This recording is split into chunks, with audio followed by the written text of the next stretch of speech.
রিঙ্কি, বাড়িতে আছো? হ্যাঁ আছি। কি ব্যাপার আপনি? আসেন আসেন বসেন। হ্যাঁ, আমাকে প্রধান পাঠালো। তোমার বান্ধবী নেই, খুব অসুবিধা, কাজের প্রয়োজন। হ্যাঁ প্রয়োজন তো। আপনার কাছে কোনো কাজ আছে? হ্যাঁ, একটা কাজ আছে, তোমার বান্ধবী করতে পারবে? হ্যাঁ পারবো। ঠিক আছে বলেন। রিঙ্কি, এই মেয়েটা নাকি? হ্যাঁ এর কথাই প্রধানকে বলেছিলাম। ও আচ্ছা আচ্ছা, এই কাজটা হলো যে, এবার বুঝতে পেরেছো কাজটা কি? হ্যাঁ বুঝতে পেরেছি।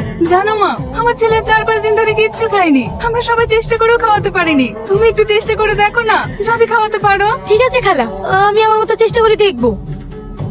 হেলেন আপনার জন্য খাবার নিয়ে এসেছি, খেলেন। এই তুই বললি কেন? হ্যাঁ, তোমার বল শক্তি না। এই বললি কেন? তুই বললি কেন?